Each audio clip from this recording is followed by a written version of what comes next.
let's get to Senator Lindsey Graham here, who really surprised everybody by pushing forward with a 15-week abortion ban at the federal level. Now, we'll get into some of the politics of this, but part of why this caught people by surprise is, first of all, Mitch McConnell and Senate leadership was not behind it at all. Second of all, a lot of the Republican messaging around abortion has been like, we just think it should be left to the states. And Democrats have been saying, these guys are going to try to ban abortion at the federal level. And they're like, no, don't be ridiculous. We think this is going to be done at the state. So Lindsey Graham, though, is calculating that a 15-week abortion ban is a lot more popular than some of the more extreme positions, even more extreme than that, positions that they've been taking. So he decides to move forward with this bill. He announces this as a press conference. Let's take a listen to what he had to say. I think we should have a law at the federal level that would say after 15 weeks, no abortion on demand, except in cases of rape, incest, to save the life of the mother. And that should be where America's at. So that's how he is presenting the bill. He also has another moment there that Democrats were gleefully clipping out and sharing, where he's basically like, if we get control of the House and the Senate, you can bet we're moving forward with legislation like this, which again, Democrats see as very beneficial for them. Washington Post has some reporting on the Republican response, which was kind of all over the board. Their headline is Republicans in Muddle on Abortion as Ban Proposed by Graham Exposes Rifts. They start off kind of, laying out the context here. They say in a memo to GOP campaigns released this week, the Republican National Committee laid out what it called a winning message on abortion, pressed Democrats on where they stand on the procedure later in pregnancy, so late-term abortions, seek, quote, common ground on exceptions to bans, and keep the focus on crime and the economy. So in other words, try to pivot off of this whole abortion thing and focus on crime and the economy because that's stronger ground for us. Then, Senator Lindsey Graham introduced legislation to ban abortions nationwide after 15 weeks of pregnancy, overshadowing new inflation numbers and undermining what many GOP strategists see as their best message for the fall: leave it to the states. To give you you had one Republican strategist quoted as saying it's an absolute disaster when he was informed that Blake Masters, Arizona Senate nominee, had already signed on to it. His response was oy vey. McConnell declined to commit to bringing it to the floor. His top deputy, Senator John Thune, said he'd, quote, like to see the federal government get out of the abortion business. Now, there were Republicans who were quoted in this article, too, who are like, I don't think it's a problem. I think it's actually fine.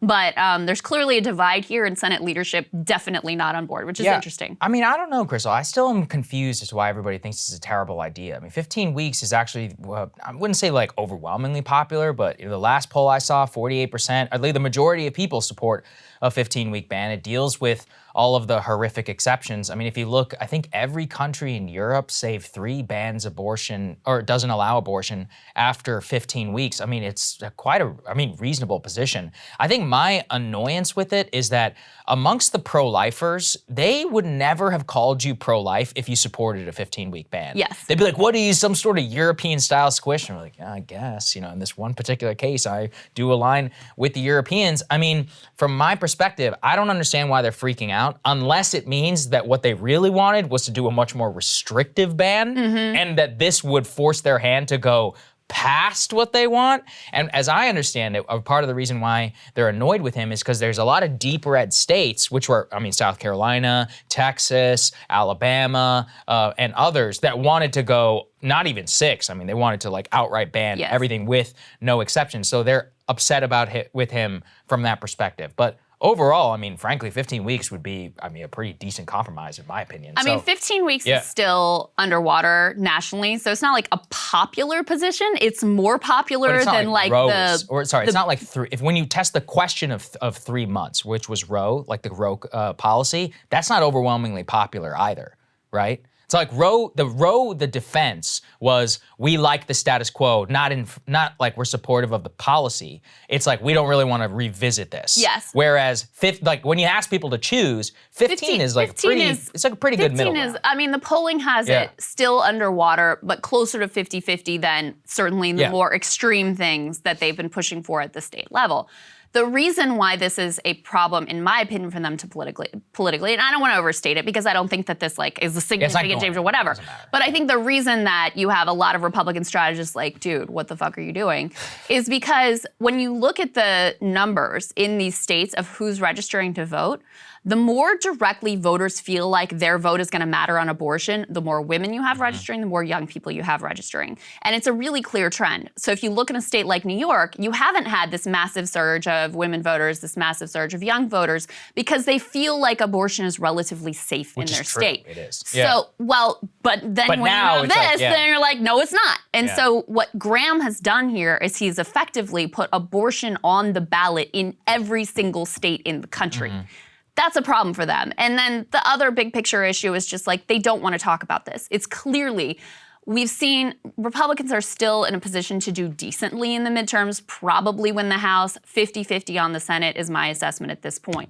They were in position before Roe was overturned to completely romp and dominate in the House, historic margins, definitely pick up the Senate.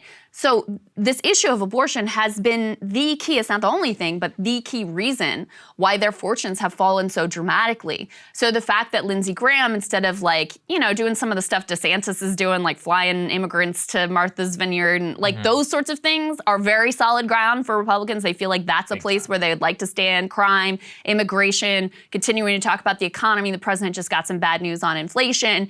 And instead it's like, oh, so we're gonna just talk more about abortion and have another political cycle about this and effectively put the issue on the ballot in every single state. So that's why I think there's a lot of like, this was a really, really terrible idea. I think when you put it that way, you take, so I'm too much of a nerd because I'm like looking at the specifics. But I mean, in general, like you just don't want to talk about abortion, period. And look, I mean, they're not wrong to, it's very unpopular. What a lot of these people will want to do. And as you said, when people vote on abortion, we're going to talk about this in the Pennsylvania block, but whenever you see people who are registering to vote and voting on abortion, overwhelmingly breaking for Democrats. So at that point, they don't care about 15 weeks or anything. They're pissed off about the repeal of Roe, period, and they're not looking at anything that Lindsey Graham has to say. And here's the other thing is, number one, midterms are about energizing your base and turnout. Right. And this is an issue that is energizing the Democratic base like no other. There's just no doubt about that. So I think that's really important. And then I do have to say on their like whole like we want to be just like Europe thing. It's like, okay, well then why don't we give us like the, you know, affordable child care, the public health care, the single payer, like on this one thing they want to be like Europe, okay. Well, I just think that's the idea that it's extreme to ban abortion after 15 weeks just seems nuts to me. I mean, it seems like perfectly reasonable, like in all Well, Western but here's society. the other thing, Saagar, is like, again, they've been trying to lean into this whole messaging of like, we don't want to do anything at the federal, we just want to leave it to the states, localism, like let them decide. Everyone knows exactly what you said. Pro-lifers are not satisfied with 15 weeks. No. This is not their position. This is the starting point that they think they can get the public to swallow right now. And people aren't stupid. They know this is the opening bid and that in actuality, because people who are pro-life and like, you know, adamantly and like genuinely so, they see abortion as literal murder. They're not gonna be cool with infanticide up to 15 weeks. That's the way they view it.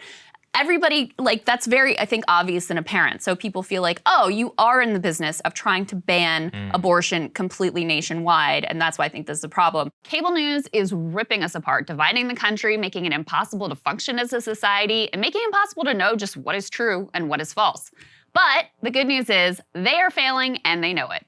That is why we're building something new, a new mainstream, a healthier one, something more trustworthy, something that we are going to need in one of the most pivotal times in American history. We are building up here for the midterms, for the upcoming presidential election, but we need your help. So if you can help us out by becoming a premium member today at breakingpoints.com, we're trying to change America for the better and the entire world. So what are you waiting for, guys? Go to breakingpoints.com and sign up and help us build a new mainstream.